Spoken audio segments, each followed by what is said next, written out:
It's a little over 12 hours away. Let me set it up. Both teams are 11-3. The winner, according to our analytics, is in the driver's spot to earn the 1 seed in the NFC. If the Rams win, they get the season sweep against Seattle. They'd have a 90% chance to be the 1 seed in the NFC. However, if Seattle wins, they would have about a 50-50 shot to grab the 1 seed with 2 road games remaining. That would be against Carolina and San Francisco. So let's dive in here and let's go directly to the most important piece of this. Davante Adams, we have an injury, Dan. Obviously, that's a great significance to the LA Rams. If he's not able to go or is severely limited, which is what we expect, that's a huge factor in the game. Yes, but they'll be okay. This is the best offense in football. This is the offense in football, the only one in the NFL that could do whatever it wants, whenever it wants.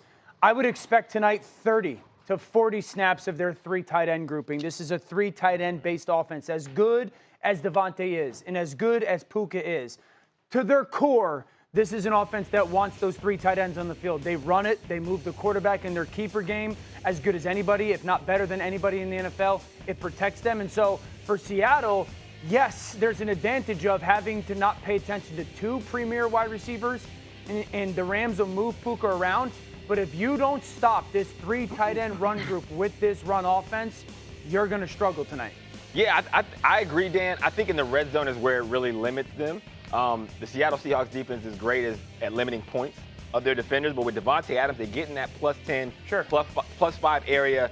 Defenses commit to stuff in the box, and it's essentially Davante left, Davante right for this offense, and they're able to produce a lot of touchdowns.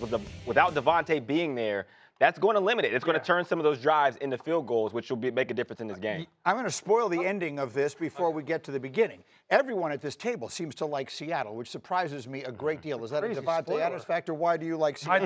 I think it's a massive Davante Adams factor. When you look at Matt Stafford, out of his 28 touchdowns in the red zone, what are we looking at? Keep going. Out of the 28 touchdowns in the red zone, Davante Adams accounts for 13 of them. And defensively, Seattle, when you're focused on taking away Puka Nacua, trying to stop Davante Adams, it opens up their next best target, Colby Parkinson. But now that you don't have Davante in the picture, you're able just to kind of take care of Puka. Yeah, you're going to have to handle the multiple tight end sets. Right. But I think losing Davante Adams is huge for the Rams in this. Yeah, I think the story revolves around Seattle. Sam Darnold. He throws 4 interceptions in the first game, and they only lose that game by 2. They missed a field goal. They could have won it. Now it's in Seattle. That crowd's going to be loud. There's so much at stake that you've already brought up. I think this game is heavily favored in Seattle. Yeah, I agree with Sam Darnold. If Sam Darnold doesn't play better in one area, they won't win tonight, and they can't win in the playoffs. It's his feet, and it's getting through progressions. America, watch this tonight. When Sam Darnold moves, does he get off of that initial receiver? This is just this past week, but it's been the story for 5 weeks. Here comes pressure. The Rams are going to pressure him tonight. Get the ball to your hands. You're going to have that unblocked linebacker. This ball should be thrown up top, but he's going to hold it. And now you can mistake and think, oh, Sam's going to make this guy miss, and it's going to become a positive play. That's not repeatable. That's not something that you want to bank on with consistency. Here he is in the pocket. We got these snug, kind of shrunk down, condensed formations. He's going to start to the bottom of the screen. He doesn't like it. Okay, progress. Number 1 not there, number 2 not there, number 3 not there. Number 4's got to be the guy. You're late. That ball, look at it. See how his feet is moved, but his eyes from the receiver haven't? That's the key tonight. Motion over. This is 3rd and 4. Wait, I want Sam Darnold to be aggressive. That safety is going to drop down. You're going to have to take a shot at some point tonight. But I think he's playing so tentative and hesitant to making mistakes that the ball goes underneath. Tonight, America, watch 2 things when Seattle has the ball specific to Sam Darnold. When he moves his feet, do his eyes stay on that same guy, or do they get to the next guy? And then in the red zone, timing. This offense kicks field goals 25% of their possessions. That is not going to win when it matters the most. To your point about the rhythm of Sam Darnold, whenever he plays against the Los Angeles Rams, like if you look at that last game and those 4 interceptions he threw, it's exactly what you said. He was off timing, and he wasn't trusting his rhythm and letting his feet give him the answers. The other thing was the Rams have a very good game plan when they face Sam Darnold, and they bait him into throws. There was one play where they showed too high safety. He tries to go to the bender. The safety fakes too high and then comes underneath and intercepts it. That happens multiple times because they know if you get him frantic, if you get him pressing, they know his emergency buttons, and they have a defender streaking to those, and that's where those turnovers happen. I think he limits it, and if he does, Seattle walks away with a W. We'll have a lot more on this game as we go. Bottom line, the road to the Super Bowl will likely go through the winner of tonight's games.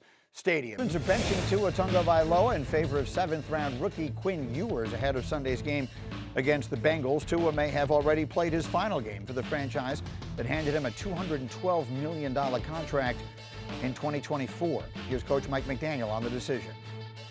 I understand the pros and cons of, all the different formats of the way I play this out, but, I need convicted quarterback play. This team needs convicted quarterback play. I thought Quinn gave us the best chance to do that, and that's what I did. Dan, is this the right decision? Yeah, it was needed. It was time for where this season sits right now. I think the questions for the forward, because that's going to be the really big thing, not only in Miami and the NFL, are one, who is Tua right now as a player? Right now, after all the physical injuries and certainly the head injuries, who is he? Because there's that 3-year stretch from 2022 to 2024. He's a top 10 quarterback. 2023, he's an MVP candidate. He was playing high level football. This year, it's fallen off. So why? Why is it falling off so much this year? I think there's a little bit more than just the production also in this decision.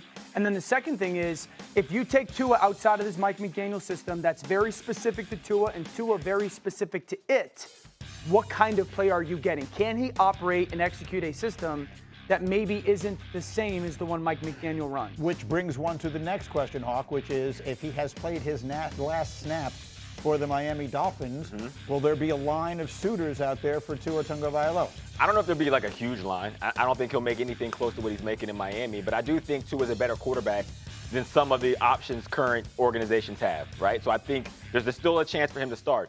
When I'm looking in Miami, the question is, have we seen the best of Tua? If that answer is yes, is it enough? That answer is no for Miami, and I think the overwhelming opinion is that it hasn't been enough. Even when Mike McDaniel got the job and Tua was the quarterback, the question was, do you continue to move on with Tua?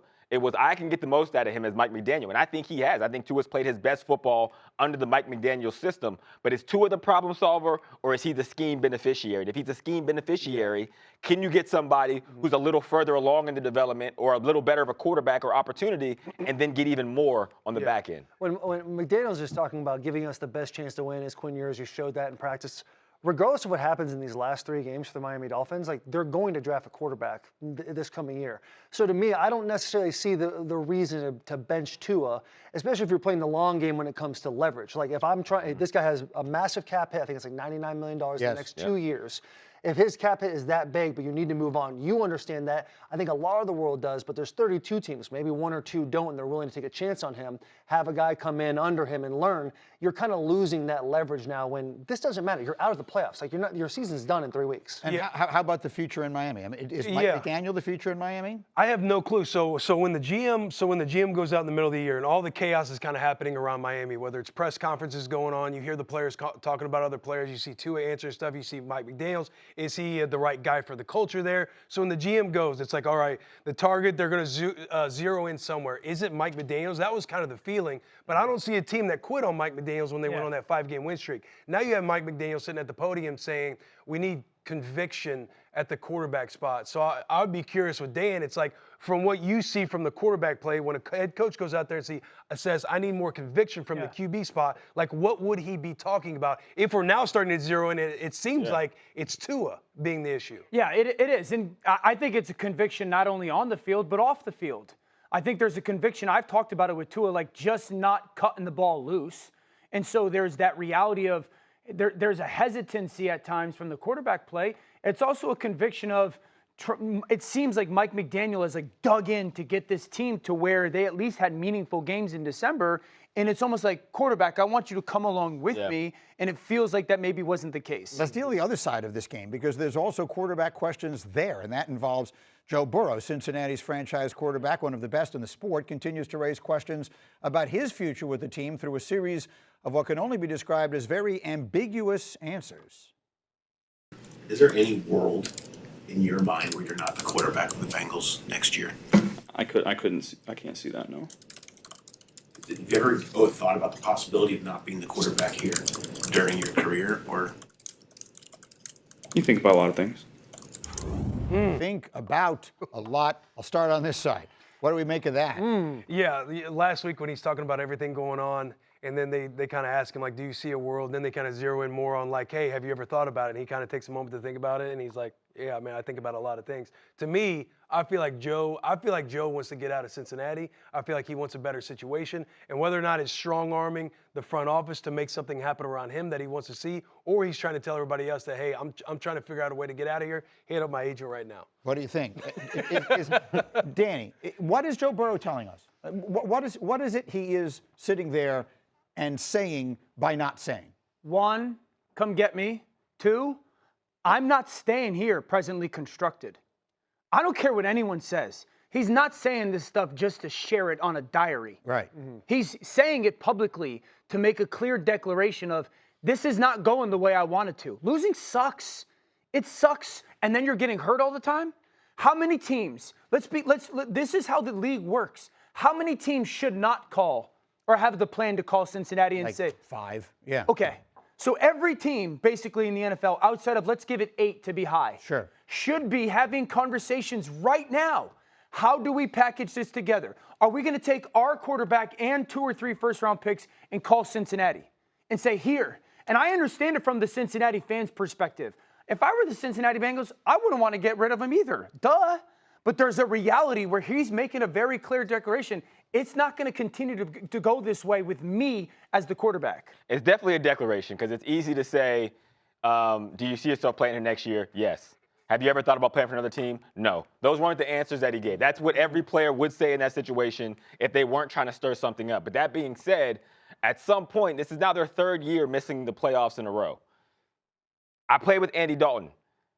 He went to the playoffs 6 years in a row. It's the reality of the situation. I saw you think about that before you said it. Because Andy Dalton had a Hall of Fame defensive You're tackle. right, because the money wasn't all on offense. You didn't give all the money to the quarterback. So that's what happens. This is like how it works. And even with the Tua conversation, if everything needs to be perfect for you, then it's going to be tough being the guy that you say you are. Yeah, we're talking about lineups of Joe Burrow and Tua. Like, Tua Tagovailoa is not Sperry Farms. Joe Burrow, that's Disney World, buddy. That's the kind of lines you're looking at with Joe Burrow. Like Grand Floridian. Every team that needs a quarterback will give up the world for Joe Burrow. No question. Joe Burrow understands that. So now the Bengals have 2 choices. Make drastic moves in the offseason or get rid of their franchise generational talent quarterback. All right, there's certainly going to be a lot more said about that, whether it's over the final weeks of the season or maybe deep into the offseason.